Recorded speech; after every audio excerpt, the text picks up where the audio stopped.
নমস্কার শ্রোতা বন্ধুরা, আজ আপনাদের সবাইকে জানাই আগাম বাসন্তী শুভেচ্ছা। সপ্তাহ শেষেই সরস্বতী পুজো, তাই না? আর এই সরস্বতী পুজো মানেই কিন্তু বাঙালির কাছে একটা অন্যরকম উড়ু উড়ু আবেগ। এটা নিশ্চয় বলে দিতে হবে না, জীবনের অনেক কিছু প্রথমই এই সরস্বতী পুজো উপলক্ষে। আমরা তো এই প্রবাসী জীবনেও খুব হই হুল্লোড় করে সরস্বতী পুজো পালন করে থাকি। এসব কথায় আসবো বরঞ্চ পরে। আগে একটু আলোচনা করে নিই সরস্বতী দেবীর উৎপত্তি এবং তার ভিন্নতা নিয়ে।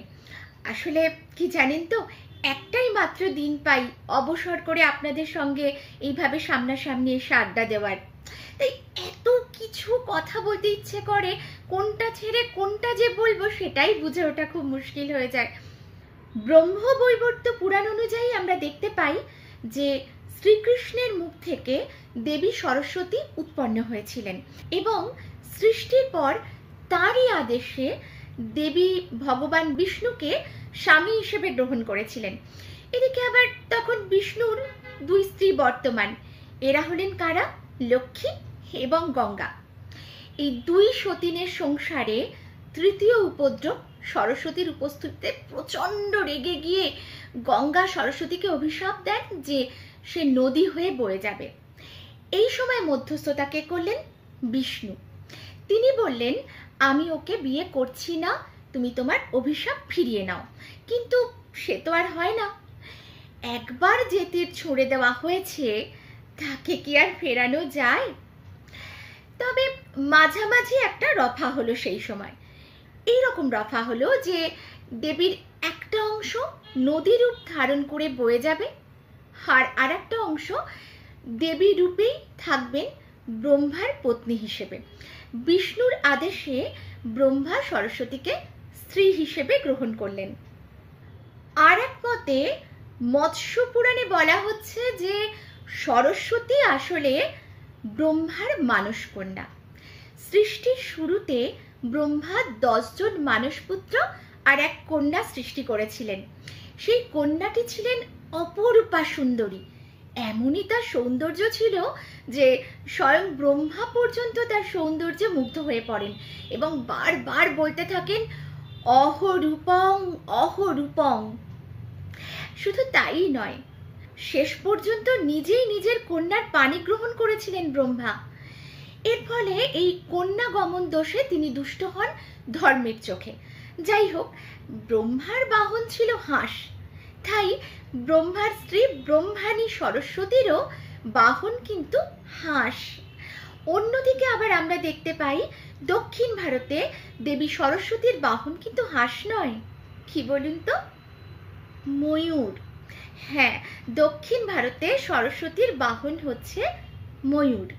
মার্কণ্ডেয় পুরাণ মতে দেবী দুর্গার 3টে রূপ, মহাকালী, মহালক্ষ্মী এবং মহা সরস্বতী।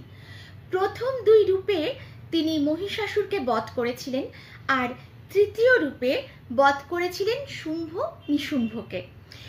সেই এক মহাশক্তি সত্যগুণে ব্রহ্মার স্ত্রী সরস্বতী, রজগুণে বিষ্ণুর স্ত্রী লক্ষ্মী এবং তমময়ী রূপে শিবের স্ত্রী মহাকালী দুর্গা। যদিও বাংলায় বলা হয় যে সরস্বতী দুর্গার মেয়ে, কিন্তু শাস্ত্রমতে তা কিন্তু নেহাতি ভুল কথা। উৎপত্তি এবং প্রাচীনত্বের দিক থেকে দেখতে গেলে আমরা দেখি যে সরস্বতী হলেন বৈদিক যুগের দেবী। এই যুগে দেবীর সংখ্যা ছিল হাতে গোনা। বৈদিক যুগের দেবীর মধ্যে দেবীদের মধ্যে প্রথম এবং প্রধানা ছিলেন উষা দেবী। এর পরে স্থান ছিল আমাদের এই সরস্বতীর। বৈদিক যুগে কিন্তু দেবীর কোনো রকম আকার বা প্রতিমা ছিল না। হীনযান বৌদ্ধরাই প্রথম বিভিন্ন হিন্দু দেবদেবীর মূর্তি তৈরি করে বুদ্ধদেবের মূর্তির পায়ের কাছে রাখতে শুরু করেন। কারণ কি না, নিজেদের ধর্মের উৎকর্ষতা প্রমাণ করার জন্য। মহাযান ধর্মমতে ইন্দ্রের উপস্থিতি আমরা পাই বজ্রপাণি নামে, আর বিষ্ণুকে পাই অবলোজিতেশ্বর এই নামে, এবং ব্রহ্মাকে পাই মঞ্জু ঘোষ নামে। এই মঞ্জু ঘোষের স্ত্রীর মূর্তিকেই আমরা দেখতে পাই আমাদের বীণাবাদিনী রূপে, যিনি বসে আছেন পদ্মের উপরে। কিন্তু তার বাহন কি এখানে? তার বাহন কিন্তু এখানে হাঁসও নয়, ময়ূরও নয়, বাহন হচ্ছে এখানে সিংহ।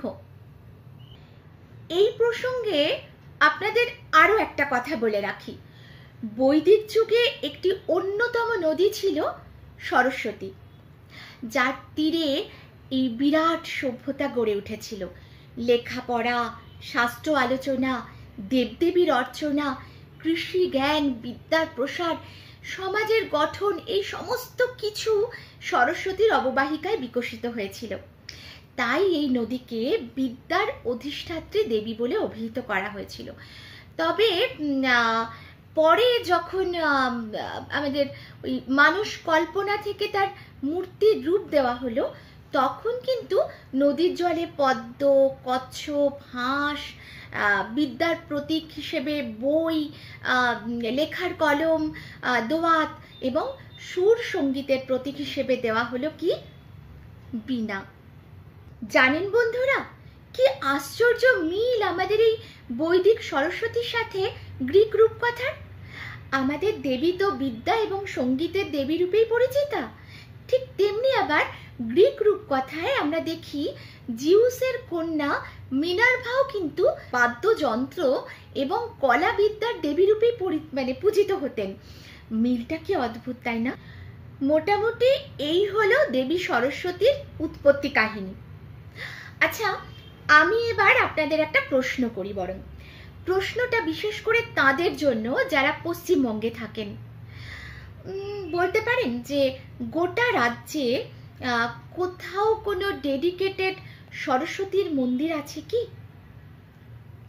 যদি থাকে তাহলে তা কোথায় বলুন তো?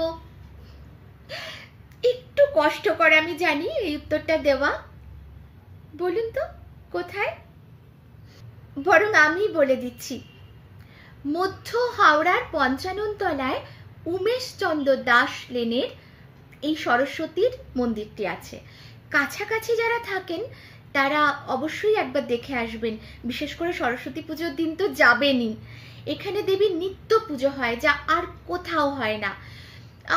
সম্ভবত ১৯২৩ সালের ২৪শে জুন এই মন্দিরের প্রতিষ্ঠা হয়েছিল। যাই হোক, এই সমস্ত অনেক শাস্ত্রের কচকচি, অনেক কিছু পুরাণের উপাখ্যান, এত কিছু তো ব্যাখ্যা করা গেল। এবার বলুন তো যে আপনাদের কি প্ল্যান সরস্বতী পুজোয়? আমি তো আগের দিন থেকেই আমাদের সোসাইটির পুজোর মণ্ডপে থাকবো। ঠাকুর সাজানো, ফল কাটা, ফুল টুল গোছানো, ভোগের কাজ, এই সমস্ত তো আমি করবই। পুজোর আনন্দ সবার সাথে ভাগ করে নেওয়া, এসব কি ছাড়া যায় নাকি বলুন? শুরুতেই বলেছিলাম না যে জীবনের অনেক কিছু প্রথম এই সরস্বতী পুজোকে ঘিরেই বাঙালির জীবনে ঘটে, তাই না? বলেছিলাম তো। জানেন, আমার না খুব মনে পড়ে আমার প্রথম শাড়ি পরা কিন্তু এই সরস্বতী পুজোতেই। আমি তখন খুব ছোট। বাবা একটা বাসন্তী রঙের জমির ওপরে ওই বুটি বুটি লাল রঙের বুটি দেওয়া একটা শাড়ি আমার জন্য এনে দিয়েছিল। লাল পাড় ছিল অবশ্যই, হ্যাঁ এটা আমার খুব মনে আছে। বাসন্তী রং, লাল বুটি, ছোট্ট ছোট্ট এবং লাল পাড়। এই সেই শাড়ি দেখে আমার কি উত্তেজনা ওই ছোটবেলায়। শাড়ি পরে কি আনন্দ, সেই হাতে চুড়ি, বাবা ম্যাচিং করে সব চুড়ি এনে দিয়েছিল, লাল চুড়ি, গলায় মালা, ঝুটি করে বাঁধা চুল, আর ক্যাবড়া করে চোখে কাজল পরিয়ে দিয়েছিল মা। সেই সমস্ত সাজুগুজু করে আমি আমার ২ দিদি স্থানীয় বন্ধুর সঙ্গে সারা পাড়া টো টো করে ঘুরেছিলাম সারাদিন। এখন ভাবলেই না আমার খুব হাসি পায়। জানেন, বড় হয়ে যে কতবার স্কুলের সরস্বতী পুজোয় ভোগ রান্না, এই ফুল বাছা, ফলের কাজ, ফল কাটার কাজ, বেলপাতা বাছা, এই সমস্ত করেছি না বন্ধুদের সাথে। সরস্বতী পুজো বললেই আমার কিন্তু আবার শীতের আমেজের ওই গরম খিচুড়ি, আর মানে খিচুড়ি যে প্রসাদটা হয়, আর তারপরে তার সঙ্গে কড়াইশুঁটি। স্কুলের পুজোয় কি হতো, এই সমস্ত কড়াইশুঁটি দেওয়া খিচুড়ির সঙ্গে আলুর দমটা মাস্ট ছিল, আর ছিল পাঁপড়। কি যে ভালো সেই সমস্ত দিনগুলো ছিল, খুব মনে পড়ে জানেন। আর হ্যাঁ, আসল কথাটা তো আপনাদের বলাই হয়নি, আমি কিন্তু কিছুতেই পুজোর আগে কুল খেতাম না, এখনো কিন্তু খাই না, এটা আমি চুপি চুপি বলছি। কারণ আমাদের ছোটবেলা থেকেই বলা হতো যে খবরদার একদম কুল খাবি না, তাহলে কিন্তু মা সরস্বতী তোদের পরীক্ষায় ফেল করিয়ে দেবে। এখন তো আমার কোনো পরীক্ষা নেই, কিন্তু কেন জানি না এখনো সেই ছোটবেলার সংস্কারটা ভেতরে ঢুকে আছে। আমি জানি যে কুল খেলে মা সরস্বতী আমাকে কোনোভাবেই আর ফেল করাবে না কিছুতে, কারণ আসল জোরটা হচ্ছে আত্মবিশ্বাস, সে পরীক্ষা হোক বা জীবন। কিন্তু তবু কি হয়, সেই যে ছোটবেলায় বলে দেওয়া বাবা মার কথাটা যে না একদম কুল খাবি না সরস্বতী পুজোর আগে, সরস্বতী পুজো হয়ে গেলে তারপর কুল খেও, তো এই কথাটা সর্বক্ষণ এখনো যেন বড়বেলায় কানে বাজে। তাই সরস্বতী পুজোর আগে আমি কুল খাই না।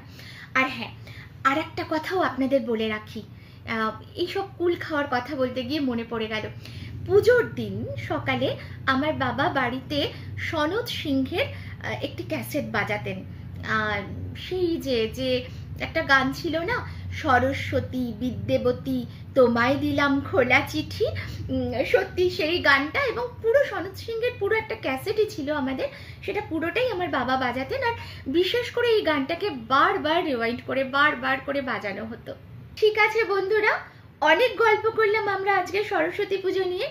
আপনাদেরও ছোটবেলায় নিশ্চয় এরকম অনেক ঘটনা আছে, অনেক গল্প আছে, নতুন শাড়ি পরা, মানে প্রথম শাড়ি পরা, এবং হয়তো প্রথম মানে পাঞ্জাবি পায়জামা বা পাঞ্জাবি ধুতি পরা, এসবের অনেক ছোট ছোট ছোট ছোট গল্প, যেগুলো আমাদের ছোট গল্প মনে হচ্ছে, স্মৃতির ভেতরে এটা কিন্তু পরবর্তীকালে অনেক বড় একটা গল্প তৈরি করে দেয়, তাই না?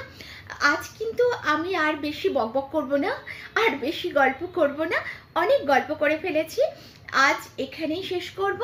আর অবশ্যই আর একটা কথা, আপনারা অবশ্যই আপনাদের মতামত জানান, কেমন লাগছে আমার এই শ্রুতি মাধ্যমের বিভিন্ন কাজগুলো, কেমন লাগছে আমার সঙ্গে আড্ডা দিতে, বোর হচ্ছেন না তো?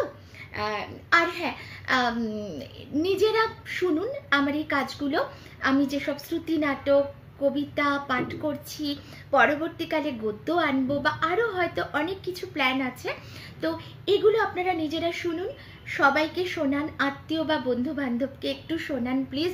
আর চ্যানেলটি অবশ্যই সাবস্ক্রাইব করুন যদি সাবস্ক্রাইব না করে থাকেন। আর ভালো থাকুন তাহলে। সকালে দেখা হবে আবার আপনাদের সঙ্গে সামনের সপ্তাহে অন্য কোনো টপিক নিয়ে, অন্য কোনো গল্প নিয়ে। কেমন? ঠিক আছে, ভালো থাকবেন, পুজো ভালো কাটুক, ধন্যবাদ।